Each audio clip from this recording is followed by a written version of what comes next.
অপহরণের অভিযোগে খোদ সিভিক ভলেন্টিয়ার গ্রেফতার। বাড়িতে ঢুকে এক ব্যক্তিকে পুলিশের স্টিকার লাগানো গাড়িতে অপহরণের অভিযোগ ডোমকলে। পরে পুলিশের তৎপরতায় নদিয়ার চাপড়া থেকে অপহৃতকে উদ্ধার পুলিশের। ঘটনায় গ্রেফতার করা হয়েছে ৮ জনকে। এর মধ্যে রয়েছেন এক সিভিক ভলেন্টিয়ারও। জানা গিয়েছে বুধবার রাতে ডোমকলের বাজিতপুর শেখপাড়া এলাকার বাসিন্দা লালচাঁদ শেখকে বাড়ি থেকে কিছু দুষ্কৃতী জোর করে তুলে নিয়ে যায়। যে গাড়িতে করে তাকে নিয়ে যাওয়া হয়েছিল সেই গাড়িতে পুলিশের স্টিকার লাগানো ছিল বলেই অভিযোগ। সেই সময় দুষ্কৃতী দলে এক সিভিক ভলেন্টিয়ারও ছিল বলেই অভিযোগ। পরিবারের পক্ষ থেকে রাতেই ডোমকল থানায় অভিযোগের পরই রাতেই নদিয়ার চাপড়া থেকে উদ্ধার করা হয় অপহৃতকে।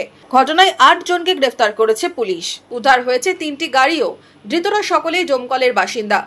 হঠাৎ করে গাড়ি যায় যাই আপনার 4 জন নেমে অমনি হচ্ছে যে তুলে চলে আসে জোর জবরদস্তি যে থানায় আসো বলে তুলে চলে আসে। আপনার 2টো গাড়ি গিয়েছিল, একটা গাড়িতে পুলিশ লেখা ছিল পেছনে আর একটাতে হচ্ছে আপনার পুলিশ লেখা ছিল না। সামনেকার গাড়ি থেকে 4 জন বেরিয়েছিল, ড্রাইভার বেরিয়েছিল না, আর পেছনকার গাড়ি থেকে কেউ বেরিয়েছিল না। কিডন্যাপ করেছিল হুমায়ুন হচ্ছে কি যে আপনার লোক ভিড়ি কিডন্যাপ করেছে, কিন্তু আসল কে হচ্ছে কি যে এখনো জানতে পারা যায়নি।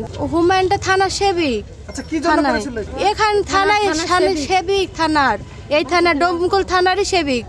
এখান থেকে গাড়ি ভাড়া করে নিয়ে যাই নকল পুলিশের মতন সেজে যেই আপনার আমার স্বামীকে কিডন্যাপ করিলে। আমাদের দক্ষিণনগরের জমির হচ্ছে কি যে একটু গন্ডগোল আছে আগে থেকে, ওটার জন্যই হচ্ছে কি যে কিডন্যাপটা করেছিল। কি কারণে এমন ঘটনা তা খতিয়ে দেখছে পুলিশ। বৃহস্পতিবার ধৃতদের 10 দিনের হেফাজতে চেয়ে বহরমপুর সিজিএম কোর্টে পাঠানো হয়। ধৃতদের মধ্যে হুমায়ুন কবির ডোমকল থানার সিভিক ভলেন্টিয়ার বলেই জানা গেছে।